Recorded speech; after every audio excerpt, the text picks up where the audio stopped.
Hi guys, I'm doing another video. I think I look alright. Um, yeah, I didn't really did anything special to my hair today. I I still have to get used to like I'm showering every day, like that's fine, you know. For the people who don't know, then I have schizophrenia and I was going through a really big depressive phase. I don't know what I actually want to share and what I don't want to share. I feel comfortable sharing a lot of stuff, but I don't want to share everything because you're not my therapist and there's just something I should only share with a therapist and not with random people online. But I still think it's fine to share that because people can learn from it. Maybe there are other people having mental illnesses or even people don't have that can like maybe relate to it in a way and or like you get the awareness for it. I think that's a good thing, you know, and it might be still interesting no matter from where you come from. So but I'm good. Like I shower every day, but I don't make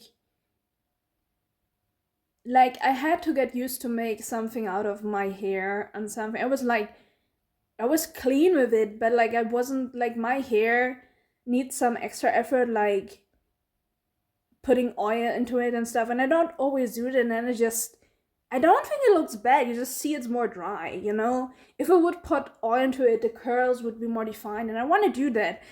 But I also don't want to stress out. I don't want to, you know, when I'm like this the whole day, then I want to be like, oh, I have to make myself ready for a video. Sometimes I actually want to do that because I just want to look good and it feels like I'm making myself ready for the camera. I don't Sometimes it's more uncomfortable to look like whatever on camera than if you put yourself a little bit together. But I don't, when I don't stress out about, when I don't care about it, then I just don't care. And I look fine right now.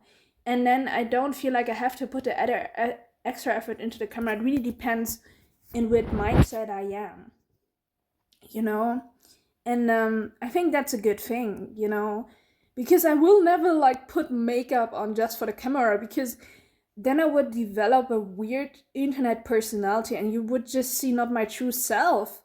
And I don't think you always have to push your true self into the I mean, you should be yourself, but you shouldn't like be like this is my true self. I'm showing you every ugly thought. Like just be normal, just share what you want to share. People will see you, you know, but you shouldn't like become a fake personality online and just show yourself in a better way that you are, you know. Gosh, I realize um I always have so much to share. Like every time I'm doing a video, I didn't did um lately in my videos like content where put notes down and talk about a specific topic. Instead I just talk, and it's a good thing. It's just so much fun to just do that. It reminds me of old YouTube, and I have a billion topics to talk about every time I put a camera on. And then I start to just see how it goes and go with the flow. And then I just realize I'm done now, but still have more to say, but I'm good now, you know? Um, so my weight loss journey goes well. I think it goes, I think it's pretty healthy. I have a normal relationship to food. Sometimes I struggle a little bit with the guilt of eating something out of your diet, but I'm pretty good. And today was a little bit difficult with I was eating something out there, but I didn't put on more weight on the next day. Like I still had the same weight. And this is like also the important thing with weight loss. You can measure yourself on a scale, but you shouldn't like make your whole weight loss about a scale because this is not healthy, because the scale just says so much about your health, you know, and about your actual weight loss, you know, because the scale just you can lose water weight. Like if you're just not eating enough, then you, instead of like being healthy, you will lose a bunch of water and even muscle, and then you might have like kilograms or pounds off, but you will not, it is not a really effective weight loss because you're losing muscle mass, you know. So that's really important. And like for me it helps to go on the scale to have a little measurement, but I don't take it too serious. I look more like on my whole diet, like how much healthy foods do I put into? How does my metabolism feels like? Do I have a lot of cravings? If I have a lot of cravings, maybe I have to just drink more water because maybe I just didn't drink enough for the day. Maybe I just have to put more nutrients into my diet. I look on this stuff, and yeah, I'm still trying to be in a calorie deficit and I write my calories down, but I'm not like, you know, sometimes you move more, but sometimes your metabolism is slower and sometimes your metabolism is faster. And I think it can even depend on how you feel mentally. I mean, good food, I already said this in a video, influences your mental health too, but sometimes having a good, healthy, perfect diet is not enough for a good mental health. Because it actually can be restrictive sometimes if you're taking it too hard and too far. And I all have to deal with all those things, and weight loss is difficult because it's hard work. And it shouldn't feel stressful, you know?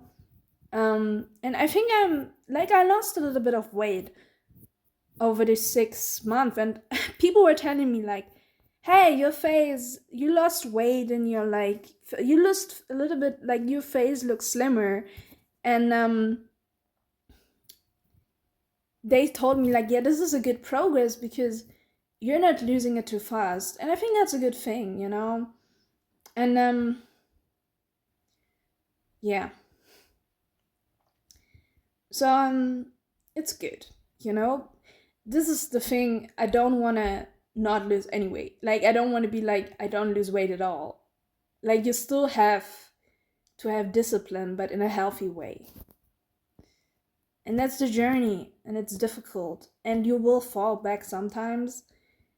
But I'm getting more consistent usually, like I'm moving more, like I don't know, when you feel like I want to go out for a walk, that is good because then you get into the pattern in being healthy. Even if it's not always, there shouldn't be like a walk doesn't burn so much calories.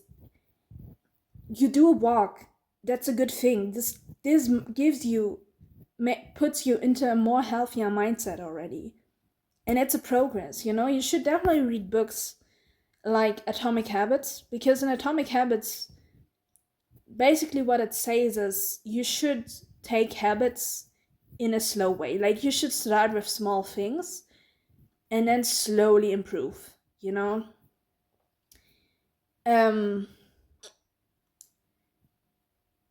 that's what you should do, and my weight is always really funny, and the relationship to have to my weight, because even though I have like 80 kilograms on, I don't look like that. Like like you can see in my face, I have a little bit of chin here, but I don't look like 80 kilograms, and I probably have, I don't know, maybe good genetics or something. I want to share a little bit why I had this weight gain, because it was not a normal thing. Because the thing is, I'm not a binge eater, The problem is the short version. I got into a schizophrenic state, and when I'm schizophrenic, I don't understand the concept of healthy eating. So I don't really binge eat, but I start to eat a lot of unhealthy food sometimes.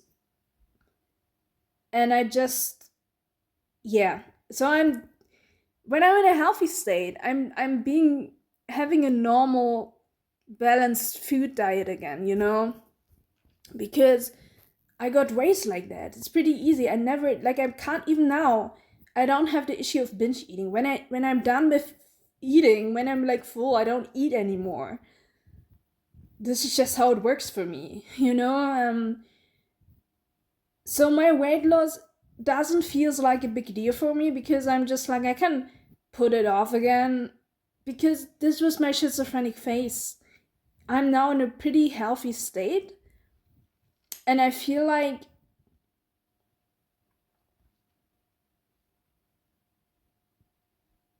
it's not an issue in my case, you know? I think weight loss can be an issue for other people who, when you're struggling from binge eating, it's not just the weight loss, it's the whole like relationship you have towards food that you have to work on. But I don't really have to work on that. But it's still a weird situation because I am technically slightly obese. And that's like, I don't care that much. I just want to be healthy and I want to be on a healthy weight again. But I'm not overthinking my whole like diet, because my diet, when I'm like healthy, then I cook healthy foods for myself because I'm used to that from my how I got raised, you know? Um Wait a second. So I think that made me part of the reason because I don't look like that chubby because probably my weight gain was not as stressful, because I think if you're binge eating there's a lot of stress in your body, and then of course your body will put on more fat. But it was just a short time where I was schizophrenic that my body doesn't stress us a lot. My body is still pretty much in a healthy state, so it's not as a big issue, you know? And I see sometimes people who lose weight and they have binge eaters, or I see them and I see the person and I'm like, this person comes from a totally another background. And even though I have to lose weight too, I don't have the issues that a lot of people have when they lose weight, especially on social media. I was having a cut in the video because there was my window showing and I don't want to show this online, and then I didn't record it, but I noticed at the right time that I'm not recording, so it was just like maybe half a minute not talking into nothingness. Yeah, I talked a little bit about my weight loss. I'm gonna do that more often for sure, you know. But yeah.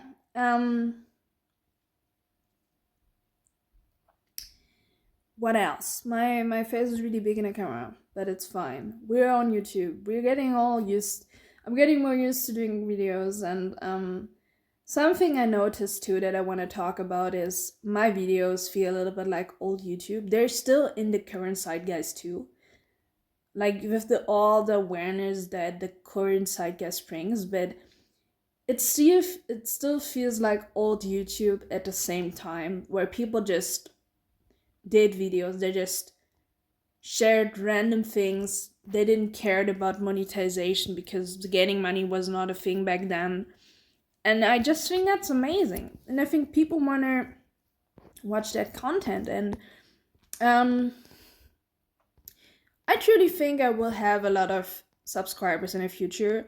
Even though I'm not really growing in sub count, I still think I will have more subscribers in the future. I don't know, when I look at the analytics, I don't really know a lot about analytics and the whole system.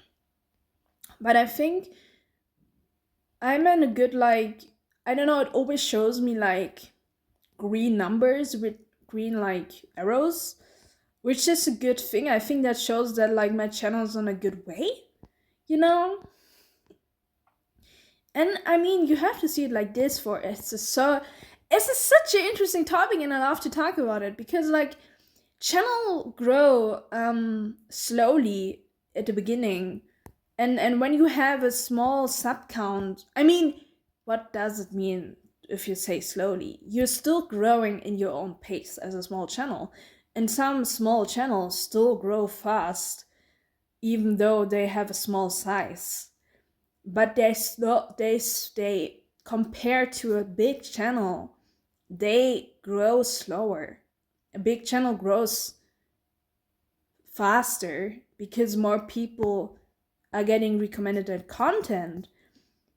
But a small channel, you can't really say like a small channel doesn't grow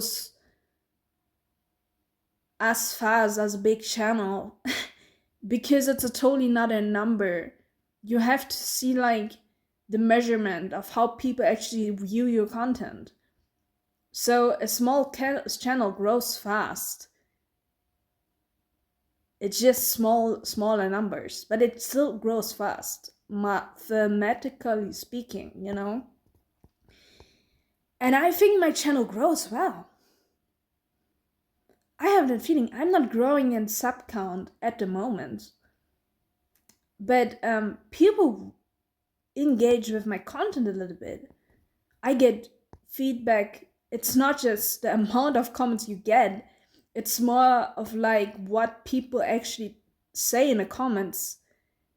It's also the amount of comments, but it's also like what feedback you kind of get.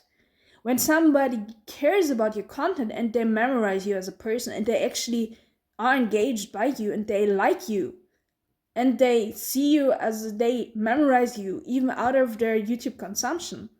Like, I don't know, I remember people like PewDiePie.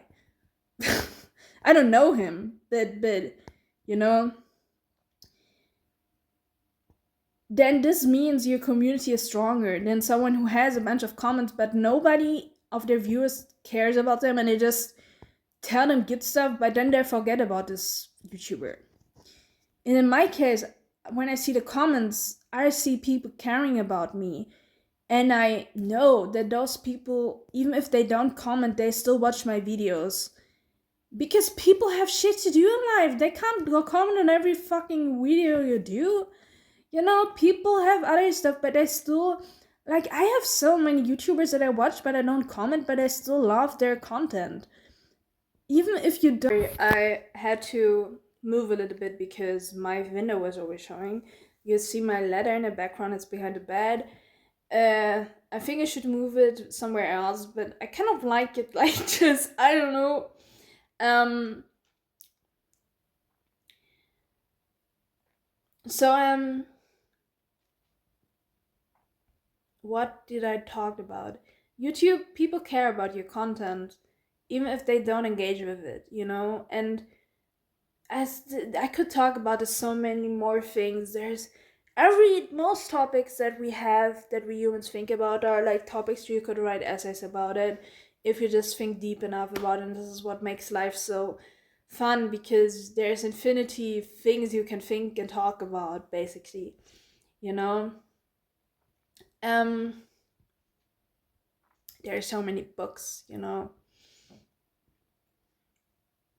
So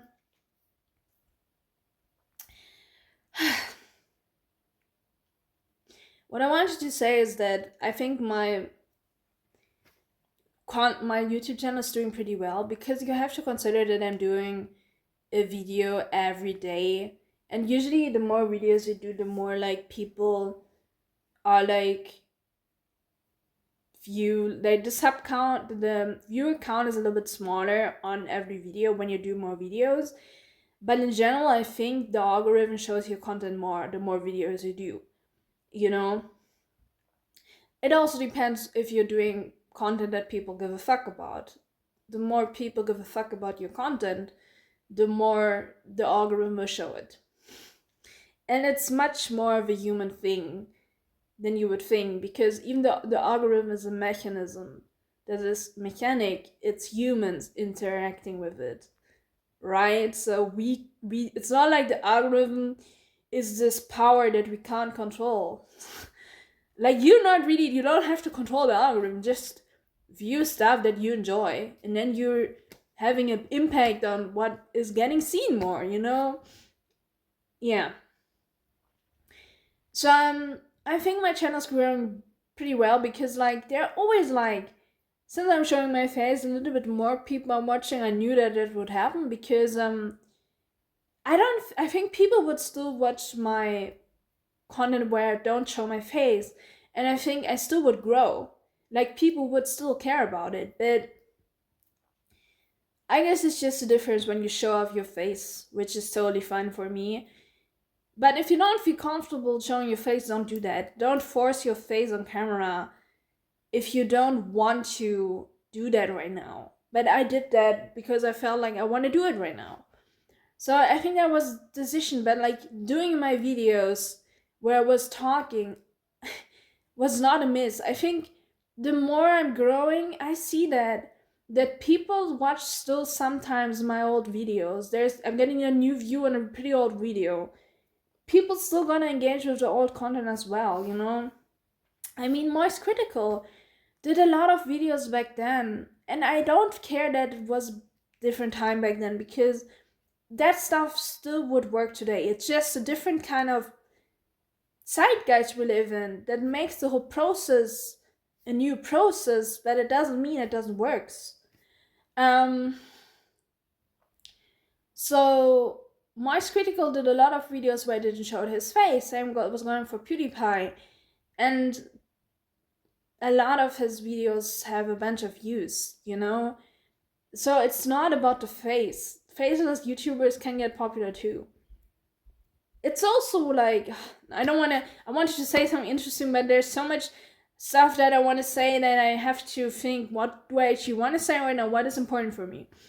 So I think that probably because I'm showing my face, I probably will grow more efficient, and that's fine, you know?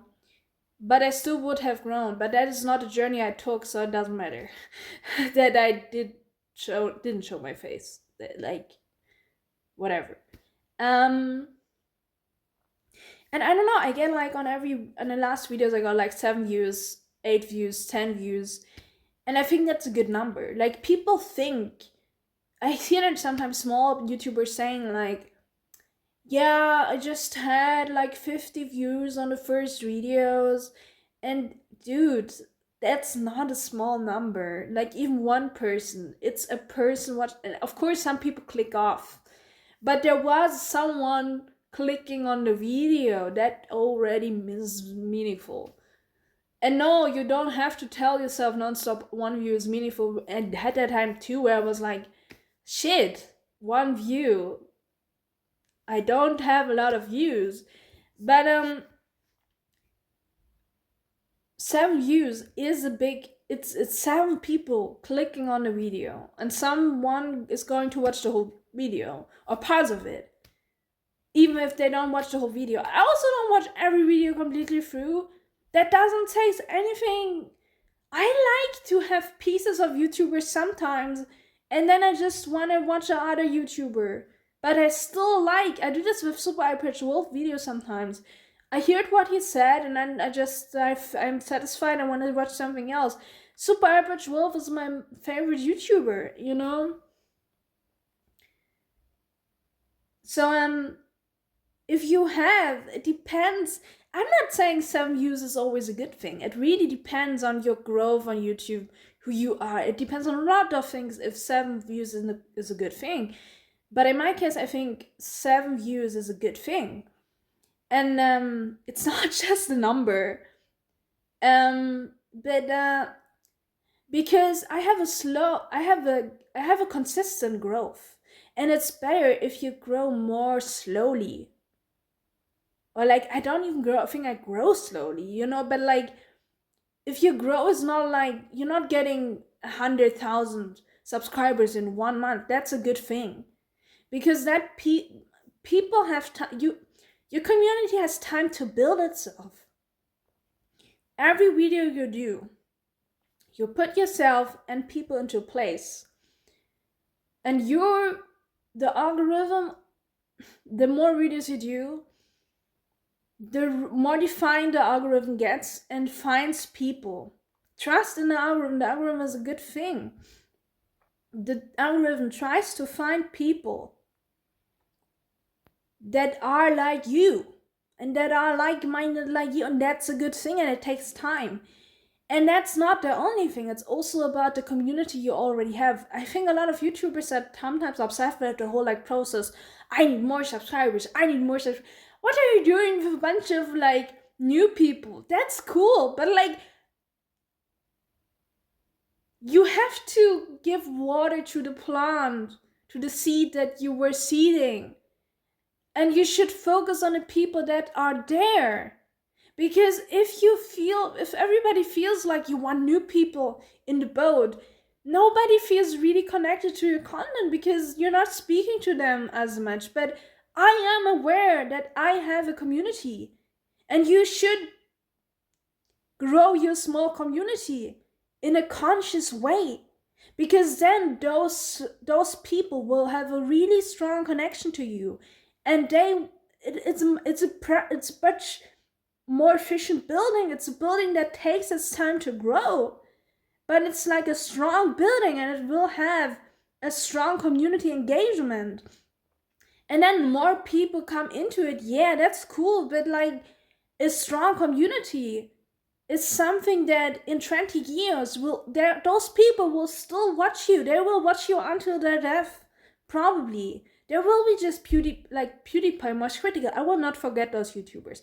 Super Average Wolf is someone I will remember my whole life, and I probably, if I'm not getting blind, I'm gonna watch his videos until I'm dead, you know? And you want people like this. So if I see, look at my channel, and like 10 people are watching it. 10 people, again, it's probably someone new and some people that are already my viewers, you know? Not everybody's watching every video, but like that means that people are invested and they want to support me, and little support can be much more like efficient. I say efficient now. You don't have to see it like this, but like I'm gonna say it like now because it's easy to say it like this. God, like that. And it makes it much easier to grow more trees in the future. Because the thing is, if I go on a YouTuber channel and I see they have a really strong community, I don't have this usually because I always find YouTubers when they have like around 50,000 to 100,000 subscribers. So I'm always kind of of the like people who already started with the YouTube a little bit in the beginning, you know. But if you get into a community where you just look in the comment section, you hear how people talk about this person online, and you go into the comment section and feel like this really strong connection, this big engagement of people, you know, then you just will feel this feeling of community much faster and much stronger. And then you find much more reason to keep coming back to this YouTuber, because you will feel like, yeah, there is a reason why this YouTuber is big. There is a whole like community. And this is like also the cool thing about having a community. It's never done, because human feelings are infinite. So growing and pathing your community is an infinite thing. And it feels great because I feel like there are people giving a fuck about me. And I think it's so fucking cool when one person is watching my video and then it's like 10 people watching my video. And I think also, you have to give your community time to actually engage with everything. They might watch some videos and then they're maybe inspired by it and they actually start to socialize more in real life. And they might watch your videos less because they're engaging more with people in social life, because they realize this person was so inspiring that I actually want to make my life more busy. So you may now think the viewer count is less. I don't believe that. I actually think you will get more viewers for that, because this person engaging more in social life, that means they will talk maybe about your content. So more people will come. It's also like, just because people participate more in real life because of their videos doesn't make your like YouTube thing less important. It makes it still important because it's in people's hearts, and more people gonna come to your videos from recommendations, and people, your viewers, socializing in real life because of you has a positive influence on your YouTube channel, but also on you as a person. A little bit like karma. Karma, I don't know. I don't know if karma is a thing, but I don't even think it's something spiritual. I think it's just how the whole like human system works. And now I said something totally different than I actually wanted to say. Um I still have more stuff to say. You know, over the day I'm thinking about so many things. And then I'm trying to put it into small, like, sum it up. This is already a sum up of my thoughts. I have so much more that I want to say.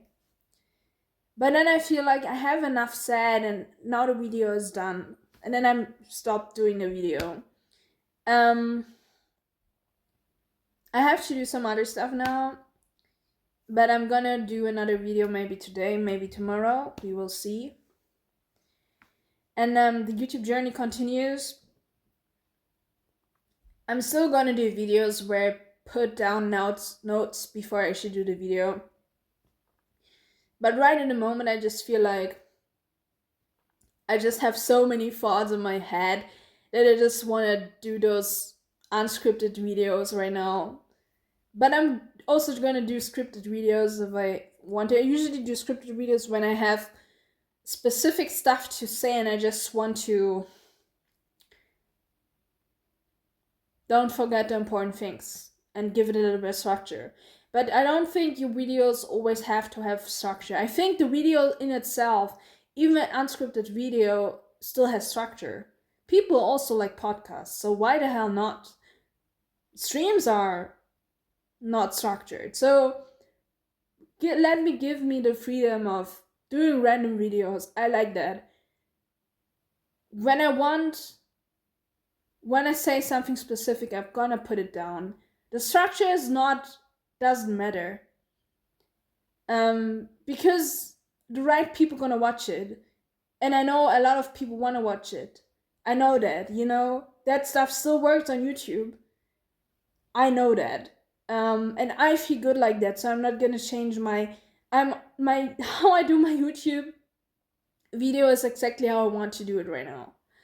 And yes, if I say something that feels uncomfortable, then I will cut it out. But I don't really have to do that at the moment. So thank you very much for watching, and see you in the next video. Goodbye.